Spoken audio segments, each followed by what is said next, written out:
पढ़े लिखे अंग्रेजी बोलने वाले और जाकर के फटने वाले। गद्दारों और देशद्रोहियों के प्रति सरकार जीरो टॉलरेंस की नीति के तहत कार्य करेगी। बाबा के यमराज ने इनकी रातों की नींद उड़ा दी है। जहन्नुम में उससे पहले उनको जाना पड़ेगा। राष्ट्र से पहले अपने मत और मजहब को मानते हैं। इनको पहचानो, इन चेहरों को पहचानो।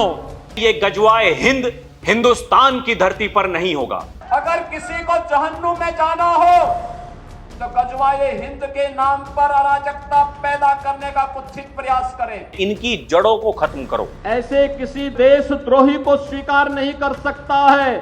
हम उनकी मंशा को समझें। हम उनकी मंशा को समझें। यह गंभीर समस्या है। इनको यह भी नहीं मालूम कि उनकी जिंदगी तो बर्बाद है ही है, लेकिन इन बच्चों की भी जिंदगी को ये लोग बर्बाद करने पर उतारू हो रखे हैं। दिल्ली के दिल पर धमाका हुआ और यूपी की धरती पर शुरू हो गया सबसे बड़ा ऑपरेशन। जैश ए मोहम्मद के फरीदाबाद मॉड्यूल की परतें क्या खुली। बाबा की एटीएस ने ऐसा कदम उठाया जिसके बाद यूपी के कई जिलों की रात अचानक सन्नाटे में बदल गई, क्योंकि जांच में सामने आया है कि दिल्ली धमाके की जड़ें यूपी तक फैली थीं। सवाल उठ रहे हैं कि क्या कोई अदृश्य नेटवर्क दो राज्यों की सीमाओं के बीच छुपकर पूरे देश की शांति को चुनौती दे रहा था, क्योंकि अब यूपी एटीएस के ऑपरेशन से सामने आ रहे हैं वो सुराग और खुलासे जिन्होंने सुरक्षा एजेंसियों को हाई अलर्ट मोड पर ला दिया है। बाबा का यमराज एक्शन मोड में है। ताबड़तोड़ छापेमारी और कार्रवाई जारी है। दर्शकों नमस्कार, डीएनपी इंडिया में आपका स्वागत है। मैं हूं आपके साथ राहुल चौधरी। दिल्ली में हुआ धमाका कोई साधारण वारदात नहीं थी। यह एक संदेश था जिसे देश की सुरक्षा एजेंसियों ने तुरंत समझ लिया कि कहीं ना कहीं कोई स्लीपर नेटवर्क लंबे समय से सक्रिय मॉड्यूल चला रहा है और अपनी अगली चाल चलने की फिराक में है। दिल्ली में हुए बम धमाके की जांच एनआईए को सौंपे जाने के बाद जैश ए मोहम्मद के फरीदाबाद मॉड्यूल से जुड़े संदिग्धों के उत्तर प्रदेश कनेक्शन को खंगालने के लिए यूपी एटीएस ने बड़ी कार्रवाई शुरू कर दी है। एनआईए से मिले इनपुट के आधार पर बहराइच, अलीगढ़, नोएडा, सहारनपुर, अमरोहा, मुरादाबाद, संभल और मुजफ्फरनगर सहित प्रदेश के करीब आधा दर्जन जिलों में 10 से ज्यादा डॉक्टरों से पूछताछ की गई है। ये सभी डॉक्टर मुख्य आरोपी डॉक्टर मुजम्मिल, डॉक्टर शाहीन और डॉक्टर आदिल के सीधे संपर्क में थे। हालांकि एटीएस ने अभी तक पूछताछ के बाद किसी की गिरफ्तारी की पुष्टि नहीं की है, लेकिन मीडिया रिपोर्ट्स के अनुसार जांच के दौरान मुरादाबाद के 3 डॉक्टरों की गतिविधियां सबसे ज्यादा संदिग्ध पाई गई हैं, जिनकी गहनता से पड़ताल की जा रही है।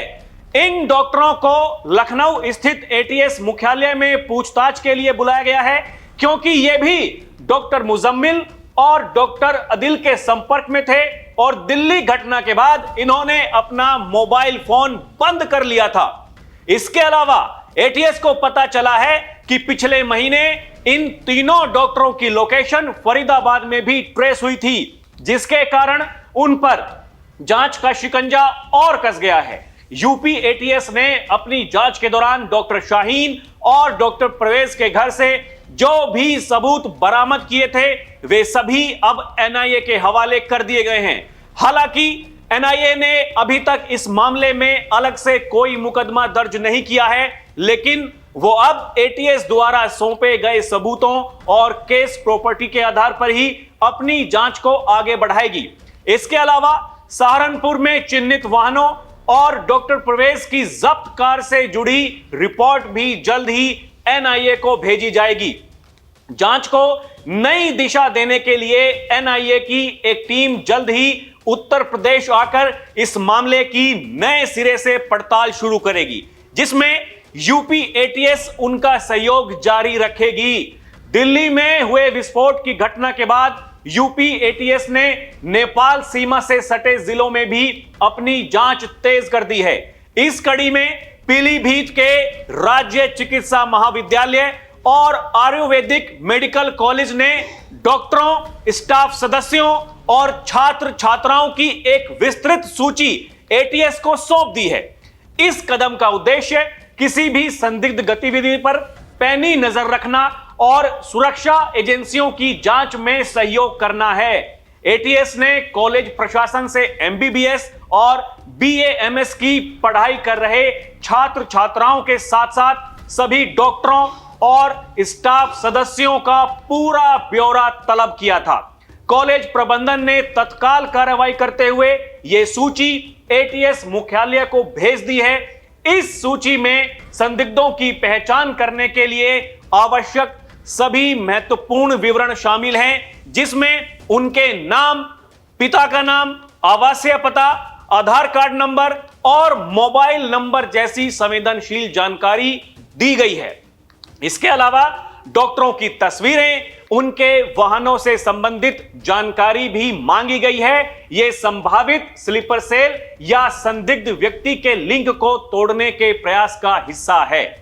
सुरक्षा एजेंसियों की यह कार्रवाई तब शुरू हुई जब सहारनपुर से कश्मीरी निवासी डॉक्टर अदील अहमद राथेर की गिरफ्तारी के बाद पश्चिमी उत्तर प्रदेश में संदिग्ध स्लीपर सेल के संबंध में जांच का दायरा बढ़ाया गया था।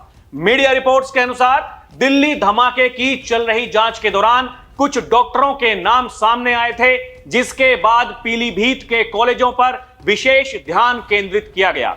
एटीएस को संदेह है कि डॉक्टर अदील ने स्थानीय मेडिकल कॉलेज या मदरसों के कश्मीरी छात्रों को प्रभावित करने या अस्पताल में आने वाले कमजोर लोगों को कट्टरपंथी बनाने की कोशिश की होगी।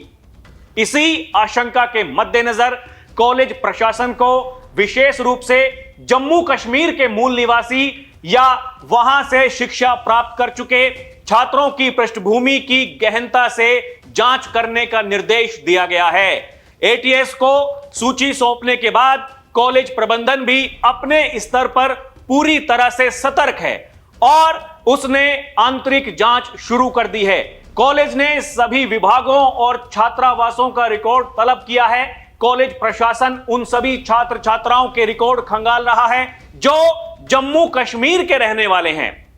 एटीएस और अन्य सुरक्षा एजेंसियां अब गोपनीय ढंग से सौंपी गई सूचियों का विश्लेषण कर रही हैं, ताकि मोबाइल नंबर और आधार कार्ड जैसे विवरण का उपयोग करके संदिग्धों की पहचान की जा सके और उनके किसी भी संभावित लिंक की पुष्टि की जा सके।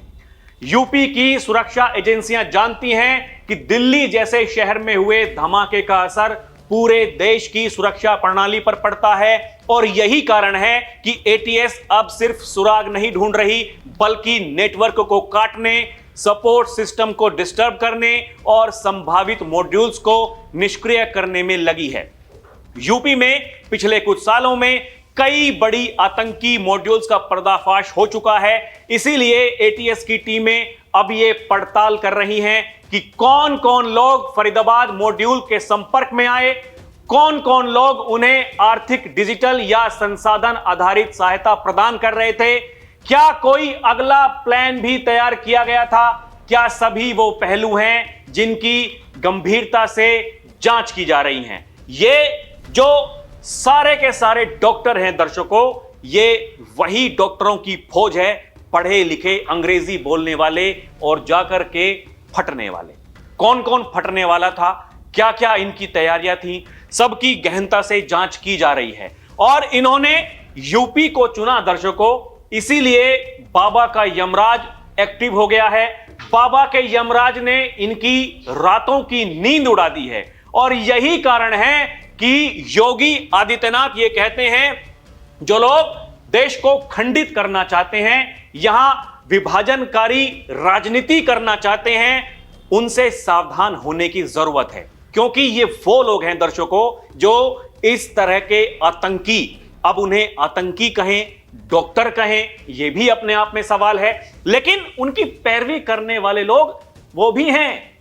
और उनकी आलोचना करने के बजाय वो ये कह रहे हैं ये भटके हुए लोग कैसे हो सकते हैं। दर्शकों, ये दिल्ली में धमाका करने वाले जो ये सोच रहे थे कि बाबरी विध्वंस का हमें बदला लेना है, उसके लिए इन्होंने लखनऊ, अयोध्या, काशी किस किस को टारगेट पर नहीं लिया था, क्योंकि उत्तर प्रदेश के मुखिया योगी आदित्यनाथ हैं। दर्शकों, और योगी क्या कहते हैं ये अपने आप में समझना बहुत जरूरी है। योगी ये कहते हैं वे लोग तालिबानी व्यवस्था पर विश्वास करते हैं और मैं उनसे कहना चाहता हूं कि तालिबानी व्यवस्था और दारुल इस्लाम की उनकी मंशा जन्नत में भी पूरी नहीं होने वाली है, उससे पहले ही उनका जहन्नुम का टिकट काट दिया जाएगा। सुनिए क्या कह रहे हैं योगी। कुछ लोगों को विकास अच्छा नहीं लगता, वे लोग तालिबानी व्यवस्था पे विश्वास करते हैं। वे लोग आज भी दारुल इस्लाम में विश्वास करते हैं। आज भी मैं उनसे कहना चाहता हूं कि तालिबानी व्यवस्था और यह दारुल इस्लाम की उनकी मंशा उनको जन्नत में भी पूरी नहीं होने वाली है, जहन्नुम में उससे पहले उनको जाना पड़ेगा। दर्शकों, योगी ये कहते हैं अपराधियों के प्रति, भ्रष्टाचारियों के प्रति, ये देश के गद्दार, देशद्रोहियों के प्रति सरकार की जीरो टॉलरेंस की नीति है। स्वतंत्र भारत में ऐसे किसी देशद्रोही को स्वीकार नहीं किया जा सकता है। सुनिए क्या कह रही होगी। कि अपराध और अपराधियों के प्रति, गद्दारों और देशद्रोहियों के प्रति सरकार जीरो टॉलरेंस की नीति के तहत कार्य करेगी। ऐसे किसी देशद्रोही को स्वीकार नहीं कर सकता है। दर्शकों, इसके अलावा बाबा ये कहते हैं ये गजवाए हिंद हिंदुस्तान की धरती पर नहीं होगा। अगर जहन्नुम में जाना हो, नर्क के द्वार खोलने हो, तो फिर गजवाए हिंद के नाम पर अराजकता पैदा करने का कुत्सित प्रयास करे, और अगर किसी ने ऐसा दुस्साहस किया तो फिर उसका जहन्नुम का टिकट काट दिया जाएगा और उसमें सोचने समझने की कोई आवश्यकता है नहीं। जो करेगा वो भुगतेगा। इसके अलावा योगी ये कहते हैं नया भारत सुरक्षा, संप्रभुता और अखंडता के साथ कोई समझौता नहीं करता है। जो भारत की सुरक्षा में सेंध लगाएगा उसकी कीमत चुकाएगा। सुनिए क्या कह रही होगी। कुछ लोग रहते भारत में हैं, लेकिन गजवाए हिंद का नारा लेकर के भारत के अंदर राष्ट्र विरोधी गतिविधियों को बढ़ावा देने का कुत्सित कार्य कर रहे हैं। गजवाए हिंद हिंदुस्तान की धरती पर नहीं होगा। अगर किसी को जहन्नुम में जाना हो तो गजवाए हिंद के नाम पर अराजकता पैदा करने का कुत्सित प्रयास करें। भारत की सुरक्षा, भारत की संप्रभुता और भारत की अखंडता के साथ कोई समझौता नहीं करता है। जो भारत की सुरक्षा में सेंध लगाएगा उसकी कीमत चुकाएगा। और दर्शकों, योगी आदित्यनाथ इस दिल्ली धमाके के बाद कितनी गंभीरता से यहां आतंकी मॉड्यूल को वो खत्म करने की जो सोच रहे हैं, वो अपने आप में दर्शाता है कि यूपी एटीएस किस तरह से कार्रवाई कर रही है। या मतलब जहां जहां शक है, वो चाहे मदरसे हों या फिर इस तरह के कॉलेज हों, महाविद्यालय हों, जहां पर ऐसे लोग हैं जिनकी कड़ियां जुड़ सकती हैं, उन सब की जांच की जा रही है। ये देखिए, ये मदरसों को लेकर सख्त योगी सरकार, बच्चों, मौलवी से लेकर मैनेजमेंट सबकी देनी होगी डिटेल, ये आदेश जारी कर दिया गया है। लेकिन सवाल ये है, कुछ मौलाना, मौलवी उसके ऊपर भी सवाल उठा रहे हैं। ये कह रहे हैं एक धर्म को टारगेट किया जा रहा है। ये नहीं कह रहे वो फटने वाले कौन थे, वो क्यों फटना चाहते थे।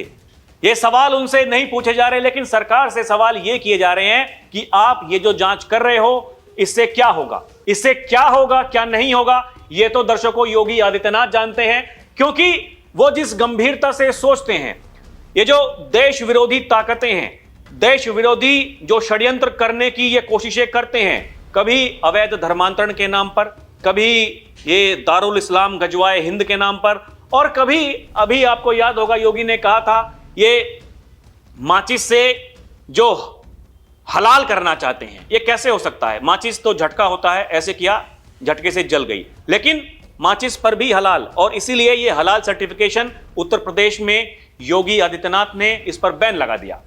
ये एक दूरगामी सोच है जो योगी आदित्यनाथ रखते हैं। वो ये कहते हैं ये षड्यंत्र है, और इसीलिए उत्तर प्रदेश में हमने इसको बैन कर दिया, क्योंकि ये हलाल सर्टिफिकेशन से जो पैसा आ रहा था ये इन्हीं आतंकवादी गतिविधियों में शामिल किया जा रहा था। यही वो कारण है यहां उत्तर प्रदेश में इनको बैन कर दिया गया।